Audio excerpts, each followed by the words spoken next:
Welcome back. Do you eat a brain-healthy diet?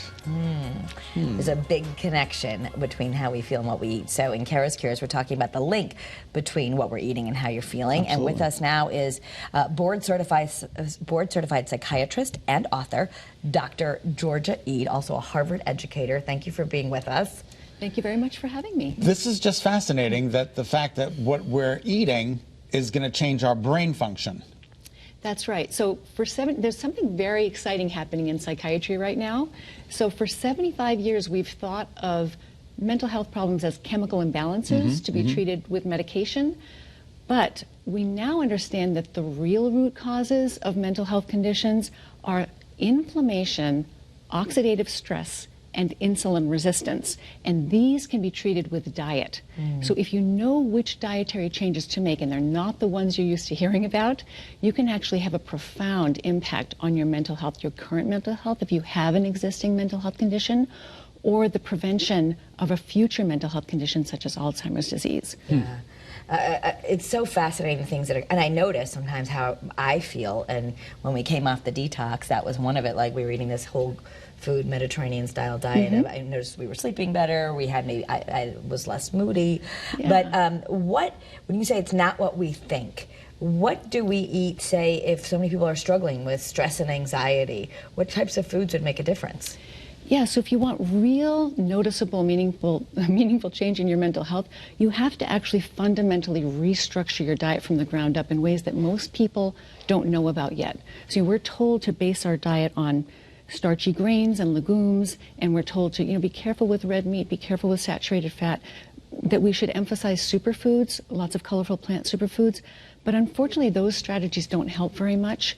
What we really need to do is we need to fundamentally restructure our diet from the ground up in ways that support brain energy. So nourish, protect, and energize the brain. And actually, that requires a completely new definition of what a brain-healthy diet should look like. What kind of diagnoses could this possibly help with? Really just about any diagnosis, because these Obsessive-compulsive disorder? Obsessive-compulsive disorder, PTSD, major depression, bipolar disorder, schizophrenia, early Alzheimer's disease, anxiety disorders.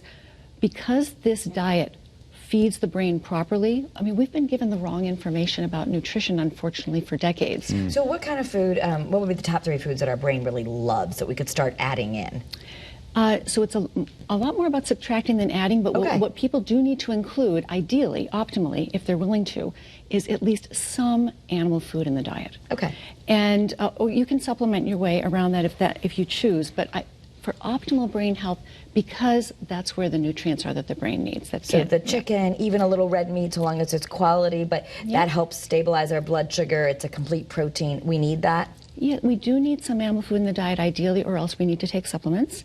But the other thing that we need to pay a lot more attention to is our metabolic health, so our blood sugar and insulin levels. Could you talk more about the insulin levels? Because I always find this, Kara's always talking about it, and I'm like a glazed deer looking at her going, what are you talking about? So it turns out that blood sugar and insulin level, being aware and controlling your blood sugar and insulin levels, isn't just about diabetes anymore. It's about every aspect of your health, including your brain health.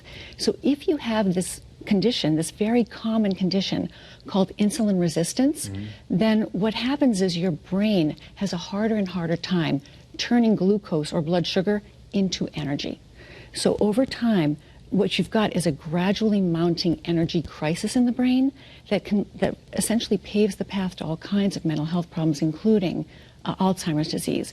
So if you keep your blood sugar and insulin levels in a healthy range, you protect your brain metabolism and correct a lot of the underlying chemical imbalances that we used to think were the root causes of mental health conditions. So you call yourself a food-first psychiatrist now. It's not that you're not using medications, but what have you seen with your patients when they make these changes to a brain-healthy diet?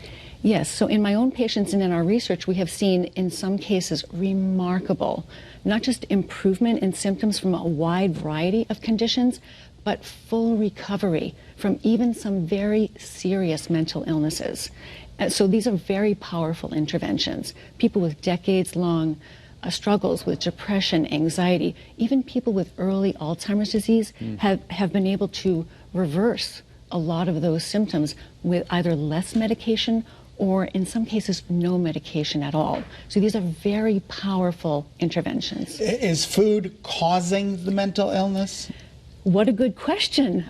It must be at least partly to blame, right? Because if you change your diet and your mind changes as a result, then the diet you had been eating before must have been at least partly responsible. Interesting. You're not a fan, for people who are struggling with their mental health, grains, you're not a fan of them. I'm not, because they're very poor in nutrients, and they're also they're too high in carbohydrate for the majority of us who now have insulin resistance. For those of us with insulin resistance, is more than 50% of us now in the country, we can't process carbohydrates safely anymore to that extent. And actually, it's interesting because I work a lot with Kara's Cures with naturopaths, so I did have mine showed up just slightly insulin resistant in my blood, but your general practitioner is not even testing for insulin resistance. Insulin resistance, most people have it. Most doctors don't test for it. Most people haven't even heard about it. But this is a very, very serious metabolic condition that's gradually chipping away at our whole health, our brain health, as well as the rest of our body. So we have 30 seconds. What should I eat for breakfast? Eggs. Eggs? Okay. Yes. And the whole egg, the yolk and everything? Oh, please eat the yolk. That's where the nutrients are. Okay. We're always told to, throw the most nutritious part away and eat the part that has the least nutrients in it. I'm going to start eating eggs tomorrow. Down. Start eating eggs for sure. We're going to take a deep dive, but this is your new book. It's out now. Change Your Diet, Change Your Mind. We're going to be taking a deeper dive on the Kara's Cures podcast, and Dr. Ead's book is available now wherever books are sold. You can also visit her website, which has a lot of information on it. Visit diagnosisdiet.com. And I'm interested to pick your brain because there's so much stuff on the internet, but this is actually coming from a Harvard-trained psychiatrist, so we know we're getting good information. Yeah, and you've got a great voice, a great talking voice. I'm going to come visit you.